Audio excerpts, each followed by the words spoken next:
सतगुरु भगवान की जय। तो ये सतगुरु भगवान पूर्ण ब्रह्म परमेश्वर कबीर साहब हैं और ये कबीर साहब के अनमोल शब्द हैं जिसके माध्यम से हमें कहती हैं अपनी सतगुरु के प्रति प्रेम पैदा होगा, समर्पण श्रद्धा पैदा होगी। कहते हैं अपने सतगुरु को पूर्ण परमात्मा ही मानना, ये हमारी आत्मा में स्थान पा जाएगी कि वास्तव में गुरु कोई और नहीं होता है, गुरु भगवान ही होता है। गुरु और गोविंद दो नहीं है, एक ही है, गुरु भगवान ही है। कहते हैं साईं आपकी सेव तो आप ही जानियो, आपका भेद कहो कौन पावे। कबीर साहब कह रहे हैं कि हमें अपने सतगुरु के प्रति ऐसा अधीन रहना है और ऐसे ही अंदर से भाव रखना है कि हे मेरे कबीर साहब, हे मेरे पूर्ण ब्रह्म परमेश्वर सतपुरुष, हे अविनाशी राम, हे सत कबीर भगवान, हे साईं भगवान, सच्चा साईं ये कबीर साहब है। साईं आपकी सेव, कहते हैं हे भगवान आपकी सेवा हम नादान नहीं कर सकते हैं, आपकी सेवा आप ही जानियो कैसे आपकी सेवा होती है। हम तो अपने इस कहते हैं मृत मंडल में रहती एक गंदे हाथों से, गंदी सोच से आपकी दो पल आपके पास बैठ पाते हैं और दो पल में ही आपकी जितनी भक्ति हो जाए उतनी मालिक हम कर पाते हैं। आपकी भक्ति और सेवा किस हिसाब से, किस समर्पण विधि से करनी होती है दाता हम नहीं जानते। आपका भेद कहो कौन पावे, आपका हम भेद कैसे जान सकते हैं। आप अंतर्यामी हैं, आप कहते हैं पूरे लोकों में आपका वास है, जहाँ भी चाहें आप एक क्षण में पहुँच जाते हैं। तीनों लोकों में विचर करके सबका धारण पोषण करते हैं भगवान। हम नादान हैं, हमें माफ़ करना, हम आपकी सेवा भाव जिस टूटी फूटी भक्ति विधि से कर रहे हैं परमात्मा स्वीकार करना, अपने लोक ले चलना। देखो कितनी आदीनी है इन शब्दों में। कहते हैं अपनी अपनी बुद्धि अनुमान से और वचन विलास करी लहर लाभ है। हे भगवान हम तो अपनी नादान सी छोटी सी बुद्धि से अनुमान लगा सकते हैं कि कैसे आपकी पूजा करना है, कैसे आपको खुश रखना है, कैसे आपको भोग लगाना है, कैसे आपको आधीन रह के आपको सेवा करनी होती है। हम भगवान नहीं जानते हैं, हम तो जितना सीख लेते हैं अपने एक दूसरे शिष्यों से भगतों से तो उतना जान पाते हैं। बकाया हे मालिक आप ही प्रकट होकर बता दीजिए मुझे कि मैं और क्या क्या करूं दाता कि आप प्रसन्न हो जाएं। तो ये कितने अनमोल शब्द हैं, ये रेखता के शब्द हैं, ये रेखता टॉपिक है इसमें, उसी के शब्द में। तू कहे तैसा नहीं है सो दिखे नहीं, और निगम हूँ कहत नहीं पार जाए। कहे कबीर या सैन गूंगा तहे, होय गूंगा सोई सैन पावे। आह, कहते हैं कबीर साहब कह रहे हैं कि तू कहे तैसा नहीं है जो दिखे नहीं। तू जैसा समझ रहा है ना भगवान ऐसा है, भगवान वैसा है, भगवान ऐसा है, और तू जैसा समझ रहा है बेटा वैसा नहीं है। ये भगवान सच कहते हैं हाड़ मास का नहीं है कि तू इंसान समझ बैठे भगवान को। तू अपनी अगर सदगुरु को इंसान समझ बैठे तो बेटा तेरी नादान सोच है, तुझे अभी बुद्धि नहीं है कि भगवान क्या होता है।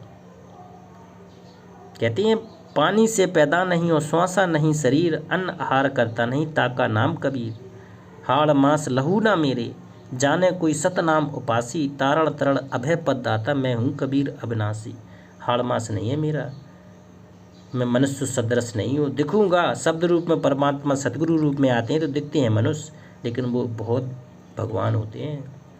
कहते तू कहे तैसा नहीं जो दिखे नहीं, और निगम हूँ कहत नहीं पार जावे। कहते हैं ऐसे पार नहीं जा पाएगा, इसके लिए तुझे वास्तव में सतगुरु के प्रति समर्पण करना पड़ेगा।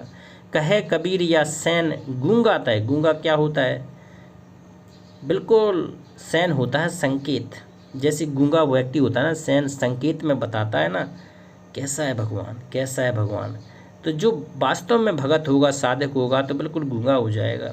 वो अपने परमात्मा को अंदर से प्रफुल्लित चेहरा देखेगा सतगुरु का और मन ही मन में बिल्कुल प्रसन्न हो जाएगा। कहते होए गूंगा सोई सैन पावे, और जो ऐसा बिल्कुल मौन हो जाएगा तो वो परमात्मा का संकेत पा जाएगा, परमात्मा की शब्द आराधना पा जाएगा, शब्द स्वरूप की बढ़न पा जाएगा, सतगुरु की समर्थता उसके सामने आ जाएगी। तो ऐसे ये परमात्मा खुश होगा। कहते कर्म और भरम संसार सब करत है। आहा, ये काल का लोक है, यहाँ पर कर्म भी भुगतना पड़ेगा तुझे, मरम भी भुगतना पड़ेगा तुझे, धर्म भी भुगतना पड़ेगा। जो करेगा सो भुगतेगा, ये पार नहीं होने गए। कर्म का कहते हैं कर्म के संचित कर्म ही हमें जन्म मरण के जाल में फंसाए रहते हैं। तो कबीर साहब कहती है मासा घटे न तिल बढ़े, वो विधना लिखे जो लेख, और साचा सतगुरु मेट कर फिर ऊपर मार दे अपनी मेघ। मेघ होती है मोहर, कबीर साहब अपनी ऊपर से मोहर मार देंगे कि ये जीव आत्मा, ये पुण्य आत्मा हमारी हो गई, ये आत्मा ये अब सतलोक जाएगी। तो फिर काल उसका फिर कुछ नहीं बिगाड़ पाता है। तो काल फिर बेबस है, पर सतगुरु परमात्मा के आगे काल फिर बेबस है, कुछ नहीं कर पाता है। कहती हैं कर्म और भरम संसार सब करत है, पीब की परख कोई संत जान है। कहते हैं को पीब है ना परमात्मा होता है, परमात्मा की परख कोई वास्तव में बिरला संत ही जानता है। बिरला भगत ही समझ सकता है कि जो सतगुरु हैं वो भगवान हैं, साधारण इंसान नहीं है। तो ये कहते हैं अरबों में कोई हंस समझ सकता है ऐसा कि सतगुरु भगवान है, नहीं तो ये काल भगवान ऐसी चाल चल देगा कि आपको जचेगी नहीं कि हमारा सतगुरु भगवान है। और जब तक ये सतगुरु भगवान हम मानेंगे नहीं तो हम इस अध्यात्म मार्ग में आगे नहीं बढ़ पाएंगे, बढ़ ही नहीं सकते। ये सतगुरु के प्रेम से ही हम आगे बढ़ सकते हैं।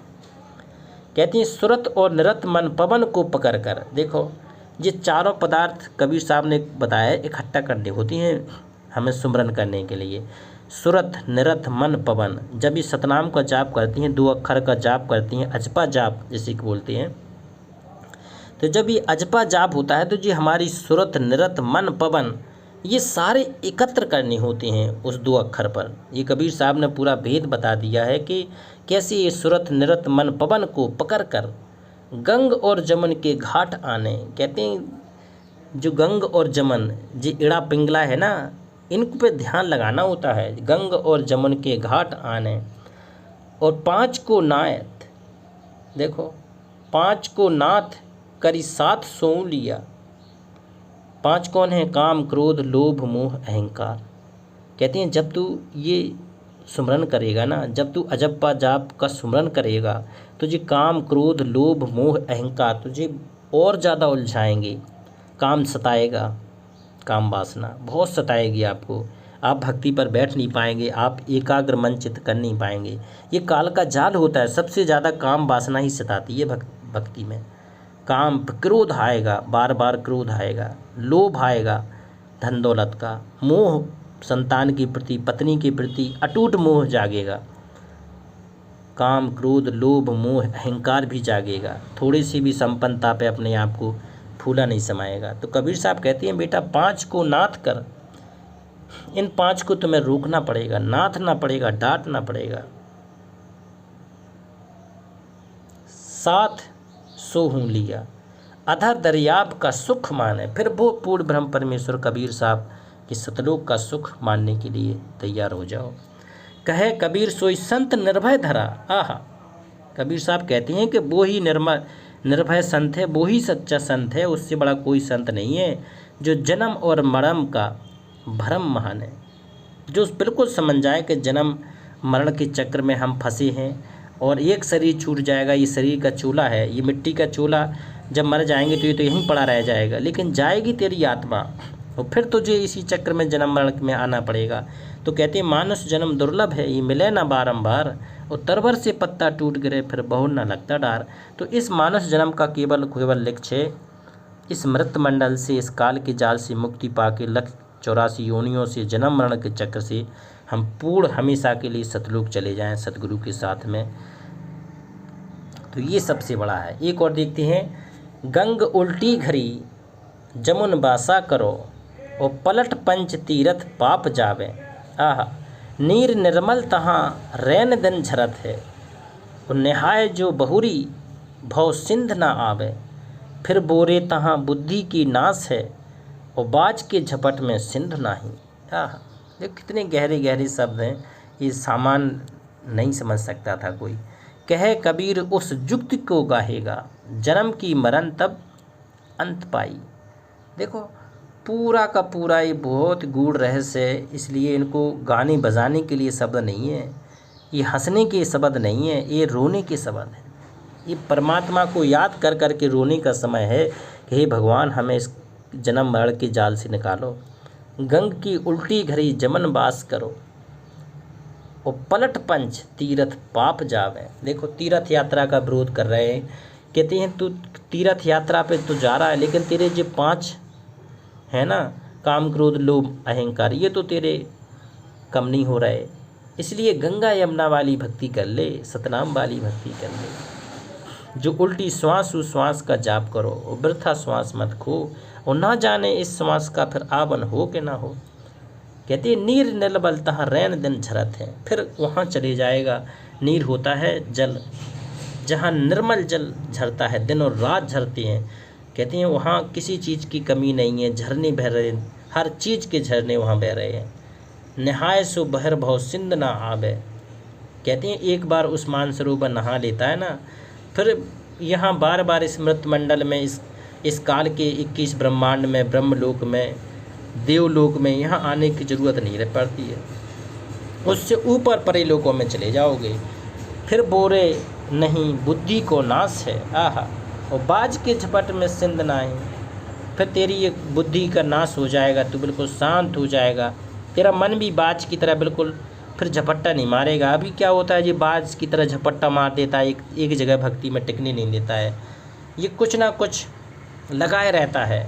देखो गंग श्वास का जाप है ये, श्वास गंग और यमुना इड़ा पिंगला वाला है ये।